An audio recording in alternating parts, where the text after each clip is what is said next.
Suatu hari, salah satu jamaah umroh asal Indonesia bertemu dengan seorang jemaah asal Afrika. Kedua jamaah tersebut beruntung bisa mendapatkan tempat yang lowong di hadapan Ka'bah. Maklum, biasanya tempat ini padat oleh jemaah yang ingin bersimpuh dan berdoa di depan Ka'bah. Penasaran dengan kisahnya? Silahkan tonton video ini sampai habis agar tidak salah paham. Akan tetapi sebelum lanjut, jangan lupa klik subscribe, like, dan nyalakan lonceng notifikasi untuk mendukung channel ini agar terus menyiarkan syiar Islam. Jamaah asal Indonesia pun langsung bersimpuh dan memanjatkan doa di hadapan Ka'bah. Kemudian, seorang pria berkulit hitam asal Afrika datang dan langsung mengambil tempat di samping kanannya. Karena kebiasaan di Indonesia, ketika duduk bersebelahan, jamaah asal Indonesia pun menyalami pria tadi. Percakapan pun dimulai. Pria hitam tadi bertanya asal negara. Dia juga bertanya perihal kesukaan jamaah asal Indonesia yang mencium Hajar Aswad. Kenapa orang Indonesia suka sekali berusaha mencium batu Hajar Aswad? Tanya jamaah asal Afrika. Jamaah asal Indonesia pun kemudian memberikan jawaban kepadanya. Ia bilang, alasan kenapa jamaah asal Indonesia suka mencium Hajar Aswad adalah karena kecintaan. Ka'bah adalah rumah Tuhan, dan Nabi Muhammad SAW pun dulu pernah menciumnya. Mencium Hajar Aswad adalah refleksi kecintaan orang Indonesia terhadap Tuhan dan Rasul-Nya. Mungkin karena cinta, Ka'bah adalah rumah Tuhan dan Hajar Aswad adalah batu yang pernah dicium Rasulullah. Maka mencium Hajar Aswad adalah refleksi cinta orang Indonesia terhadap Tuhan dan Rasul-Nya, jawab jamaah Indonesia. Percakapan berlanjut. Pria hitam tadi kembali melontarkan pertanyaan. Dia menanyakan tingkah laku orang Indonesia terhadap cinta Allah yang telah dianugerahkan. Apakah orang Indonesia juga bertingkah laku seperti itu karena cinta Allah Subhanahu wa Ta'ala yang telah dianugerahkan kepada mereka? Tanya dia. Jamaah asal Indonesia belum paham dengan pertanyaan tersebut. Ia pun menanyakan maksud pertanyaan si pria hitam ini.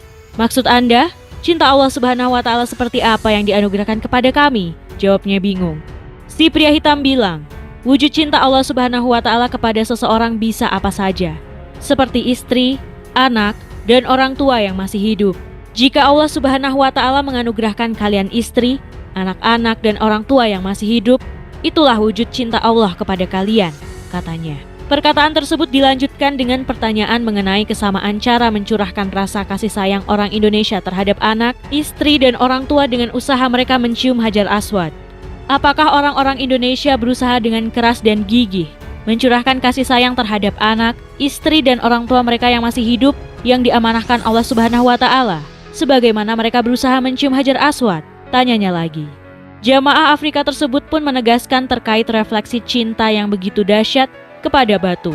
Jika terhadap batu saja refleksi cinta kalian begitu dahsyat, lebih lagi terhadap makhluk Allah yang telah diamanahkan kepada kalian, ucap pria hitam tadi. Sontak pernyataan pria hitam ini membuat jamaah asal Indonesia merasa tercekik. Dia tidak mampu berkata-kata lagi. Apalagi ketika jamaah asal Afrika menceritakan keberhasilannya menyelesaikan gelar PhD di negeri Paman Sam. Namun, si pria tersebut lebih memilih pulang untuk membesarkan 6 orang anaknya agar mampu menjadi muslim yang baik. Setelah sholat subuh, sebelum berpisah, jamaah asal Afrika itu memberi nasihat yang berkesan kepada jamaah Indonesia mengenai keberhasilan haji dan umroh serta terkait mabrur atau tidaknya. Dia bilang, keberhasilan atau mabrur tidaknya haji umroh tidak dinilai dari seseorang menyelesaikan ritual-ritual haji umrohnya, namun dinilai pada saat kembali ke keluarga dan lingkungannya.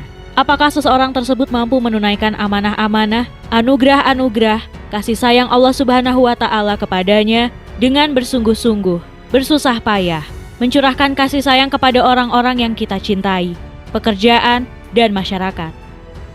Itulah kisah seorang jamaah umroh asal Indonesia yang dapat pelajaran berharga dari orang Afrika. Semoga ada hikmah yang dapat kita petik dari kisah ini. Jangan lupa berbagi informasi dengan cara share video ini, karena sebaik-baiknya manusia adalah yang paling bermanfaat bagi manusia. Hadis riwayat Ahmad.